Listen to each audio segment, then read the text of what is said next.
DBC নিউজের সংবাদ প্রচারের পর এক পা লাফিয়ে লাফিয়ে চলা সোনিয়ার পাশে দাঁড়ালেন উপজেলা নির্বাহী কর্মকর্তা। পাশাপাশি দেশ বিদেশ থেকে আসতে থাকে আরও নানান সহযোগিতা। কেউ দিতে চান কৃত্রিম পা, কেউ দিতে চান চাকরি, এমনকি সোনিয়ার সারা জীবনের দায়িত্ব নেওয়ার জন্য দিচ্ছেন বিয়ের প্রস্তাবও। একসাথে এত সহযোগিতা পেয়ে ডিবিসি নিউজের প্রতি কৃতজ্ঞতা জানান সোনিয়া ও তার পরিবার। ডিবিসি নিউজকে অনেক ধন্যবাদ।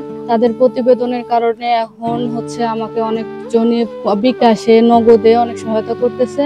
আশা করি আমার একটা পায়েরও ব্যবস্থা হয়ে যাবে। কিছুক্ষণ আগে উপজেলা নির্বাহী অফিসার কর্তারা সব আসছিল, ওনারা আমার সমস্ত দায়িত্ব নিয়ে গেছে। আমার ঘর বা বাড়ি নাই, ওনারা সে বাড়িটাও করে দেবে বলে গেছে। আমার বেটি কেউ পা দিতে চাচ্ছে, কেউ টাকা দিচ্ছে। আমার বেটি কেউ বিয়ের জন্য মেলা কিছু বলতেছে। সহযোগিতা, অনেক কিছু সাহায্য করার জন্য অনেক লোক আগে আইছে।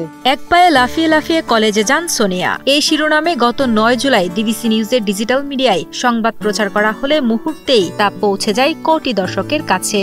সংবাদটি রাজশাহীর পুটিয়া উপজেলার নির্বাহী অফিসার AKM নূর হোসেন নির্ঝরের চোখে পড়তেই কাদা পানি মারিয়ে সোনিয়ার বাড়িতে ছুটে গিয়ে সোনিয়ার পড়ার খরচ সহ সব ধরনের সহযোগিতার আশ্বাস দেন এই কর্মকর্তা। একটি ভালো শিক্ষক হতে চায়, সেটি যেন আরো নির্বিঘ্নে সেই লক্ষ্যে সে পৌঁছাতে পারে, সেজন্য কৃত্রিম বা সংযোজনের জন্য আমরা বিভিন্ন মাধ্যমে ইতিমধ্যে কথা বলেছি। আশা করি কিছুদিনের মধ্যে তার এই স্বপ্নের যাত্রাটি আরো সহজ করতে পারে। তার ঘরটিও জরার জন্য তাকে আমরা প্রস্তাব দিয়েছি, যেহেতু এই ঘরটি তার নিজের জায়গায় নয়, সে চাইলে আমাদের সরকার যে ঘরগুলো দেয় আশ্রয়ণ প্রকল্প, সে ঘরে আমরা একটা ঘর ম্যানেজ করে দিতে পারবো। রাজশাহীর পুটিয়া উপজেলার বাসিন্দা সোনিয়া খাতুন। শৈশবে ট্রেন দুর্ঘটনায় একটি পা হারালেও অদম্য সোনিয়ার পথ চলা থামেনি।